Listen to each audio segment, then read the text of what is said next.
পরম করুণাময় অসীম দয়ালু আল্লাহ সুবহানাহু ওয়া তাআলার নামে শুরু করছি।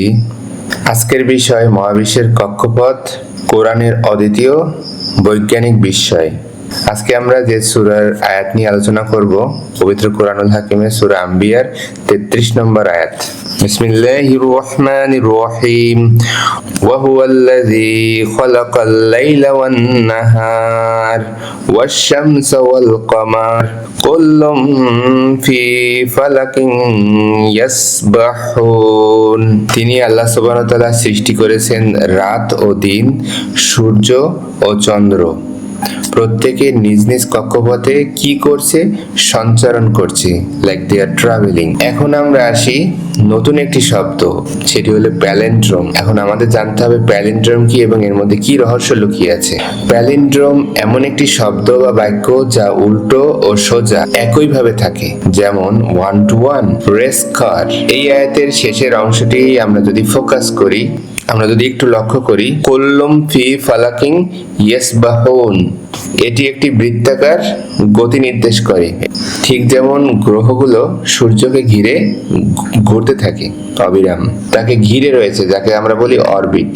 কুল্লুম ফি ফালাকিন ইয়াসবাহুন, প্রথমে আমরা যদি কাপ থেকে শুরু করি, তারপর আসে লাম, তারপর আসে ফা, তারপর আসে ইয়া, তারপর আবার আসে ফা, আবার আসে লাম, এরপর আসে কাফ। এই কয়টি বর্ণের মধ্যে ইয়া বর্ণটি কেন্দ্রবিন্দু হিসেবে কাজ করে এবং বাকিগুলো অরবিটের মতো ঘূর্ণায়মান হিসাবে দেখায়, যেটা একটি আশ্চর্যজনক ঘটনা। আল্লাহ যেটি বোঝাতে চেয়েছেন সেটি যদি আমরা শব্দ দিয়ে প্যালিন্ড্রোমিক ওয়েতে দেখাতে চাই, একইভাবে সেটা প্রকাশ পায়। কতটা অ্যামেজিং! আর এই জিনিসটা আমাকে অনেকটা অভিভূত করেছে। যিনি মহাবিশ্ব পরিচালনা করতেছেন, তিনি তার কালামের মাধ্যমে কিভাবে সুন্দরভাবে আমাদেরকে বুঝিয়ে দিয়েছেন। আমাদের একটু যদি চিন্তা করার সময় হয়, আধুনিক বিজ্ঞান নিশ্চিত করে যে সূর্য তার আকাশ সীমার কেন্দ্র প্রদক্ষিণ করে 25 কোটি বছরে একবার। 25 কোটি বছরে একবার। চন্দ্র পৃথিবীকে প্রদক্ষিণ করে 27 দিনে। নিশ্চয়ই আসমান জমিনের প্রতিটি পরমাণু আল্লাহ সুবহানাহু ওয়া তাআলার অধীন। আমরা আমাদের নফসের পূজারী না হয়ে আমরা আমাদের প্রতিপালকের অভিমুখী হই বেশি বেশি, এবং আমরা বেশি বেশি কোরআন পড়ি, কোরআন থেকে জানার চেষ্টা করি।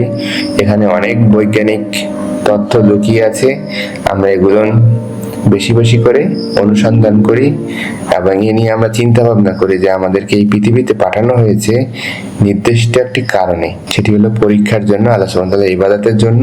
আর আমরা সেভাবে নিজেদেরকে প্রস্তুত করি যে প্রতিপালকের সামনে একদিন আমাকে দাঁড়াতে হবে। সবকিছুই তার অধীনে আছে, সবকিছুই তার কথা ঠিক মতো চলে। শুধু আমরা মানুষরা, আমরা নফসের পূজারী, আমরা নফস নিয়ন্ত্রণ করতে পারি না। নফস যদি নিয়ন্ত্রণ করতে হয় তাহলে অবশ্যই কোরআনের কাছাকাছি আসতে হবে, কোরআনের সাথে সম্পর্ক বাড়াতে হবে। যারা কোরআন নিয়ে গবেষণা করে, যারা কোরআনের সাথে ভালো সম্পর্ক, আলেম সম্প্রদায়ের কাছাকাছি থাকতে হবে, তাদের সাথে সুসম্পর্ক থাকতে হবে। কোনো কিছু না জানলে তাদের কাছে অবশ্যই জানার আগ্রহ নিয়ে তাদের কাছে যেতে হবে। ইনশাআল্লাহ এতে আমাদের দুনিয়া এবং আখিরাত দুই দিকেই আমরা লাভবান হতে পারবো। কারণ কি, সবকিছুর একটি নির্দিষ্ট গতি আছে এবং আমাদেরকে অবশ্যই কবরে যেতে হবে, বারজাকে জীবনে যেতে হবে। তার আগে আমরা নিজেদেরকে সংশোধন করি এই কোরআনের মাধ্যমে ইনশাআল্লাহ। এবং সবচেয়ে বড় কথা, রাসূল করিম সাল্লাল্লাহু আলাইহি ওয়াসাল্লাম জীবন আদর্শ, সাহাবাদের জীবন আদর্শ আমাদের জন্য বেস্ট ওয়ে। আল্লাহুম্মা সাল্লি আলা মুহাম্মদ, আল্লাহুম্মা বারিক আলা মুহাম্মদ সাল্লাল্লাহু আলাইহি ওয়াসাল্লাম।